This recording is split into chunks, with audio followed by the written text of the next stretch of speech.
Welcome to this explainer. Today, we're diving straight into a direct, highly clinical pronunciation diagnostic of a provided reading about swimsuit technology. We're focusing entirely on the objective data, the actual articulation mechanics, and pinpointing exactly where the execution breaks down against a native American English standard. All right, let's get right into it. The overall pronunciation score for this reading came in at exactly 62 out of 100. So you might be wondering, why is 62? Let's take a look at exactly why this number sits where it does. Well, a score of 62 basically means you've hit a functional baseline. A listener knows what words you're trying to say, which is a great start. However, the reading falls significantly short of native-level American English. The main culprits here? Severely segmented consonant clusters and a near-complete disruption of that natural stress-timed rhythm. Honestly, it sounds quite staccato and robotic, like it's being read word by word rather than flowing together with connected speech. Let's move into phonetic symbol analysis, identifying the core articulatory breakdowns. We're going to look at the granular data to see exactly which phonetic failures are causing this robotic delivery. Right off the bat, we're seeing a real struggle with dental fricatives. Notice at the top of the list, the voiceless th sound, like in think, scored a really low 45. Why? Because that crucial tongue-to-teeth friction is missing.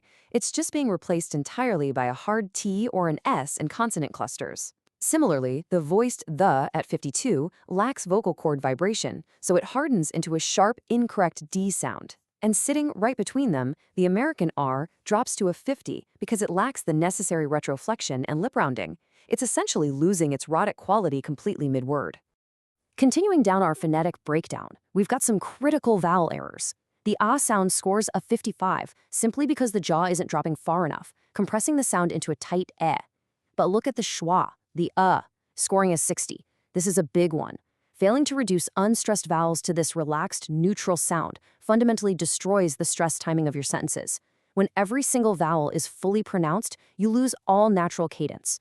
Finally, the V sits at a 65 due to weak labiodental friction. Basically, the upper teeth aren't maintaining sustained contact with the lower lip. So we have all this raw phonetic data, but how do these specific deficiencies actually manifest when you're speaking the vocabulary from the text? Which brings us to our top words to improve, a clinical breakdown of the 10 lowest scoring words. We're going to analyze the exact words that need immediate, targeted improvement, ranking them from the absolute lowest scores upward. All right, looking at the bottom three. The word although is literally at the bottom of the board with a score of just 38. The transition into that inadequately voiced dental fricative is heavily disjointed. There is a distinct, totally unnatural pause between the syllables. Buoyant scores a 45 because the transition from the oi diphthong to the schwa is super muddled. It just lacks that fluid glide you need for clarity. And this actually brings up a huge recurring issue across the reading. Take the word athletes, scoring a really low 40. The structural integrity of the word is completely broken by inserting this unnatural phantom vowel right into the middle of the consonant cluster. So instead of a clean, tight transition, an extra sound gets forced in there, and it entirely derails the word.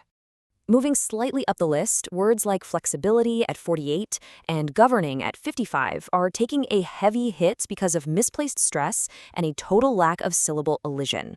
Governing, for instance, is being incorrectly pronounced as 3 perfectly equal syllables, which makes it sound incredibly rigid. Meanwhile, engineered at 52 fails because the primary stress on the final syllable is way too weak, and that initial J sound lacks the explosive friction needed to really kick off the word.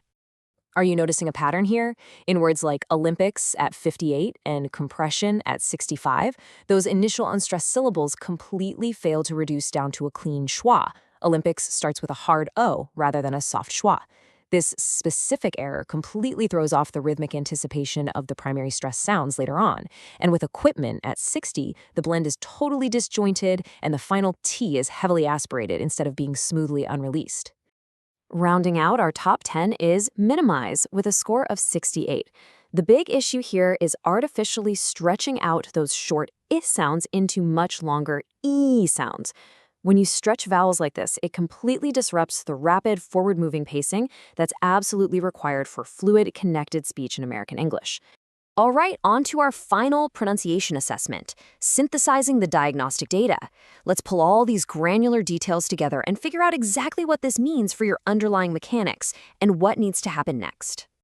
Here is the bottom line. If you want to break past that functional, robotic baseline of 62, you have to immediately prioritize syllable reduction.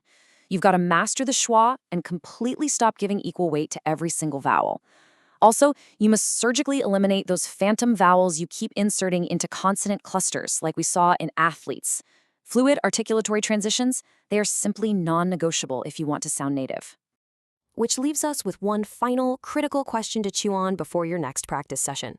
Without mastering the schwa and achieving fluid phonetic transitions, will your spoken English ever truly break free from that segmented, robotic cadence? The data shows you exactly where to start. Now, the execution is entirely up to you.